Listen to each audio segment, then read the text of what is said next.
అందరూ ఏదో ప్రొడ్యూసర్ అంటే చాలా వినడానికి ఏదో ఎలాగా ఉంటుంది. ఇంతకీ ప్రొడ్యూసర్ ఎవరో చెప్పండి, మీరా నేహానా? నేను నా కాంపౌండ్లో నా ఫినాన్షియల్గా ప్రతి దాంట్లో నేనే ఉంటాను. నా హ్యాపీనెస్లో 10 మంది ఉంటారు.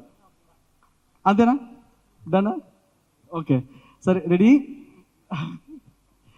ఓకే, ఫస్ట్ ఆఫ్ ఆల్ ఇవాళ ప్రోగ్రామ్కి వచ్చినటువంటి first Prabhanna, Ashwin garu and Bhashasri, Sandy, Raghubabu sir and Alok sir, next Shafi sir, Uttej గారు,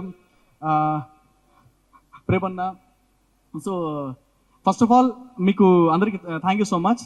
అండ్ ఫస్ట్ ఈ ఫిలింకి నేను ప్రొడ్యూసర్గా మారడానికి గల కారణాలు మీకు నేను చెప్తాను. అంటే ఏదో ప్రొడ్యూసర్గా అయిపోవాలి అని చెప్పి నేనేం అవ్వలేదు దీనికి ప్రొడ్యూసర్ అని చెప్పి. ఫస్ట్ మధురెడ్డి గారు అంటే హీఈస్ నా ఫిలింకి ఎడిటింగ్ చేస్తూ ఉన్నారు. ఎడిటింగ్ చేస్తున్నప్పుడు ఆయన ప్రతి ఒక్క సీన్కి, ప్రతి ఒక్క లుక్కి, ప్రతి ఒక్క లైక్ ఒక షేడ్ని, ప్రతి ఒక్క దాన్ని కూడా ఒక డీటెయిలింగ్గా చూసే విధానం, వర్క్ పట్ల తనకున్న డెడికేషన్, ఏమైనా కావాలనుకుంటే డెఫినెట్గా ఈ రాత్రికి రాత్రి ఎలాగైనా ఫినిష్ చేయాలి అంటే తనని మర్చిపోతుంటాడు అనమాట. సో ఒక ఫిలిం కోసం తన పడే కష్టానికి నేను అడిగాను అనమాట, ఏంటి దేనికోసం అంటే నేను నాకు డైరెక్షన్ నాకు మెయిన్ ఏజెంటా, నేను చెయ్యాలి అని చెప్పన్నాను. అప్పుడు నాకు అనిపించింది ఒక టెక్నీషియన్ బాధ ఇంకో టెక్నీషియన్గా అర్థమవుతుంది. నేను చూశాను సిచ్యువేషన్. ఇంత కష్టపడే మనిషి, అసలు ఇంత అంటే టాలెంట్ ఉన్న మనిషి, ఒక జడ్జిమెంట్ ఉన్న మనిషి, ఇంత పర్ఫెక్ట్ విజన్ ఉన్న మనిషి, ఏ మనిషిని ఏ యాంగిల్లో చూడాలో తెలిసిన మనిషి. సో ఇతను కదా అవ్వాలి డైరెక్టర్. సో ఈ డైరెక్టర్ కోసం ఎవరు ప్రొడ్యూసర్ రాకపోతే నేనే ప్రొడ్యూసర్ అవుతా అని చెప్పి నేను ప్రొడ్యూసర్ అయ్యాను. మెయిన్ ఫస్ట్ దానికి అది ఏదో ప్రొడ్యూసర్ అవ్వాలి, కోల్డ్ సంపాదించాలి, అది నేను చేయలా. నేను నా 100% ఎవరికైనా కుటుంబం అంటే, తమ్ముడు అంటే ఖచ్చితంగా ప్రేమ ఉంటుంది. అలాగే మధురెడ్డి గారు సక్సెస్ అవ్వాలని నా మనస్ఫూర్తిగా నేను తను కోరుకున్నాను. ఎందుకంటే నాకు డబ్బులు రావడము ఇవన్నీ అసలు సెకండరీ. ఎందుకంటే ఒక షోస్ చేసుకున్నామంటే మా లైఫ్ హ్యాపీగా రన్ అవుతుంది యాజ్ అ మ్యూజిక్ డైరెక్టర్గా, అందరికీ తెలుసు. కానీ ఈ ఫిలిం సక్సెస్ వాళ్ళ కోసం, నా తమ్ముడు కోసం, నా అన్నలాగా మధురెడ్డి. సో మేము ముగ్గురు ఒక బ్రదర్ లాగా ఈ మూవీ చేస్తున్నాము. నేను ఇది డెఫినెట్గా చెప్తున్నాను, ఇలాంటి టెక్నీషియన్ 110% ఇండస్ట్రీకి నేను మ్యూజిక్ డైరెక్టర్గా ఎంతమందికి తెలిసానో, ఎంతమంది పరిచయం తెలియదు, కానీ ఇలాంటి డైరెక్టర్ని ప్రజలకి పరిచయం చేసి కోట్ల ప్రజలకు నేను తెలుస్తాను. ఎందుకంటే ఒక స్టోరీ మీద కానివ్వండి, ఒక విజువల్ మీద కానివ్వండి, ఒక కాన్సెప్ట్ మీద కానివ్వండి, అంత గ్రిప్ ఉన్న మనిషి. సో దట్స్ వై అందుకు ఇది ఫస్ట్ మెయిన్ కారణము, ఏదో కోట్లు సంపాదించాలి కాదు. నెక్స్ట్ చూస్తే నా లైఫ్, నేను మ్యూజిక్ డైరెక్టర్గానే ఉంటాను. ఫస్ట్ నా లైఫ్లో మ్యూజికే, ఇంకేది లేదు. మ్యూజిక్ తర్వాత ఇంకేదైనా సరే. ఇది క్లారిటీ అనమాట. ఎందుకంటే ఏదో ప్రొడ్యూసర్ కాదు, నా లైఫ్ని మ్యూజిక్. ఆల్రెడీ ఒక 5 ఫిలిమ్స్ రన్నింగ్లో నేను చేస్తున్నాను మ్యూజిక్ డైరెక్టర్గా. ఇప్పుడు కూడా చేస్తున్నాను, మ్యూజిక్ ఆల్బమ్స్ కూడా చేస్తాను, అన్నీ చేస్తుంటాను. ఇది clarity. So first of all వచ్చిన మీడియా వాళ్ళందరూ కూడా thank you so much. Crazy star Rambo, ఈ టైటిల్ అది తనే పెట్టాడు. ప్రతి కాన్సెప్ట్ కూడా తనదే క్రెడిట్, ఎవ్రీథింగ్. ఈ క్రెడిట్ ఇందులో నాది ఏం లేదు, కేవలం తనకు కావాల్సింది చేయడం వరకే నా పని. సెట్ కూడా రానని చెప్పాను, స్టోరీ ఏం చేసుకుంటావో, ఎలా చేసుకుంటావో నీ మీద నాకున్న నమ్మకం అని చెప్పి తనతో అన్నాను నేను. సో ఆ నమ్మకమే, ఏదో ఫ్రెండ్లీగా సెట్కి ఎప్పుడైనా కావాలని పిలిస్తే ఏదో లంచ్ చేయడానికి వెళ్తాను తప్ప నాకు తెలియని కూడా తెలియదు. ఎందుకంటే నా వర్క్స్లో నేను ఉన్నాను ఫస్ట్ ఆఫ్ ఆల్. ఎందుకంటే అండ్ మన కాస్ట్యూమ్ డిజైనర్ వాళ్ళ వైఫ్ కాస్ట్యూమ్ ఇంత బాగా డిజైన్ చేస్తుందంటే నాకు అనిపించింది, బేసిక్గా నాకు ఎవరైనా నేను కాస్ట్యూమ్ పిచ్చోండి, నాకు కాస్ట్యూమ్ చాలా ఇంట్రెస్ట్. అంటే నేను నిద్రపోయేటప్పుడు కూడా నా కాస్ట్యూమ్ కాంబినేషన్తో పడుకుంటాను నేను, అంత ఇష్టం నా కాస్ట్యూమ్ అంటే. సో అలాంటి ఎవరైనా నాన్ సింగ్ కాస్ట్యూమ్ వేస్తే నాకు మైండ్కి ఎక్కదు. అలాంటిది ఫస్ట్ టైం కాస్ట్యూమ్ వేస్తుంటే తను ఏదో నార్మల్ కాస్ట్యూమ్ డిజైనర్ నాకు చెప్పలేదు, ఇంత బాగా ఫోటోషూట్ చేశారు, ఎవరు కాస్ట్యూమ్ అని చెప్పండి. అప్పుడు తను స్లోగా రివీల్ చేశారు. సో అంటే అప్పుడే అనిపించింది, ఒక మనిషి దగ్గర మ్యాటర్ ఉంటే పదే బయటికి చెప్పరని, ఆటోమేటిక్గా అది నేచర్ బయటికి రప్పించేస్తుందని నాకు అక్కడే అర్థమైంది. And next Sahara world management event company, దీని గురించి చెప్పాలి. ఎందుకంటే మా ప్రాజెక్ట్ని మేము నమ్మడం ఇదంతా పక్కన పెడితే, మన Taskin by come here, is దీంతో నేను చాలా షోస్ చేశాను. నాతో వరల్డ్ టూర్ కూడా చేశారు తస్కిన్ గారు, నాతో చాలా షోస్ చేశారు. తస్కిన్ గారి స్పెషాలిటీ ఏంటంటే తను ఏదైనా చేస్తే యూనిక్గా ఉండాలి, స్పెషల్గా ఉండాలి, ఏదైనా డిజైన్ చేస్తే అందరికంటే కొంచెం ఒక డిఫరెంట్ కాన్సెప్ట్లో ఉండాలని అనుకుంటారు. ఈ సబ్జెక్టు ఈ స్టోరీ డిస్కషన్ చేసినప్పుడు ఆయన ఫస్ట్ అన్నారు, లేదు ఫస్ట్ ఆ ఈవెంట్ నేను చేస్తాను ఫస్ట్ అని చెప్పి తస్కిన్ గారు సహారా వరల్డ్ ఈవెంట్ మేనేజ్మెంట్ వాళ్ళు చేశారు.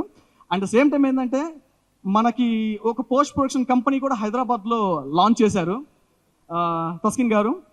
స్పెషల్గా గుడ్ ఎక్విప్మెంట్ తోటి లాంచ్ చేశారు. నాకైతే చాలా బాగా నచ్చింది.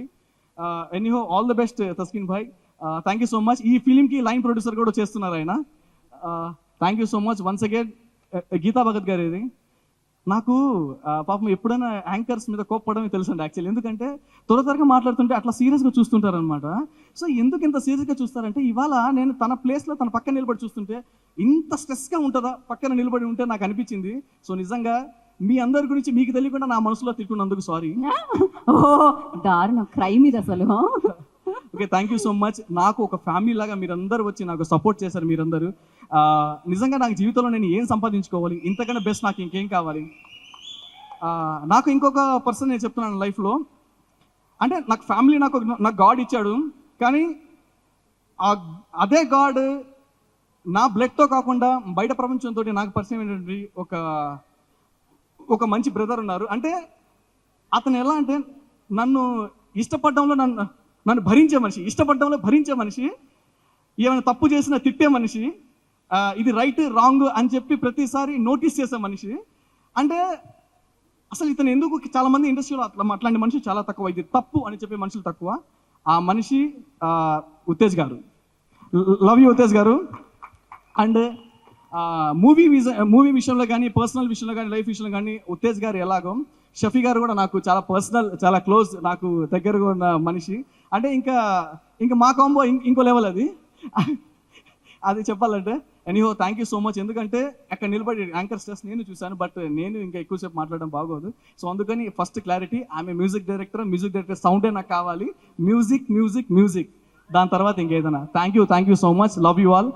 అండ్ వచ్చిన అశ్విన్ గారికి, తన ప్రమోషన్స్ మానుకొని ఇక్కడ వచ్చిన అశ్విన్ గారికి ఆ శివం బజే ఆగస్ట్ 1st రిలీజ్ అయ్యే శివం బజే సక్సెస్ అవ్వాలని కోరుకుంటున్నాను. అలాగే క్రేజీ స్టార్ స్టార్ట్ అయ్యి యాజ్ సూన్ యాజ్ పాసిబుల్ మీ ముందుకు తీసుకొస్తాము. ఇంత క్రేజీగానే మరో ఫంక్షన్లో మనం కలుగుతాం. Thank you so much. Hero garu మీరే సార్, మాట్లాడండి సార్. ఫస్ట్ ఆఫ్ ఆల్ అందరికీ హాయ్. నేను ఇక్కడ ఉన్నందుకు, నన్ను ఇక్కడ ఉంచిన ఫస్ట్ ఆఫ్ ఆల్ మా అన్నకి థ్యాంక్స్ చెప్పుకుంటాను, మా అన్నకి వదినకి.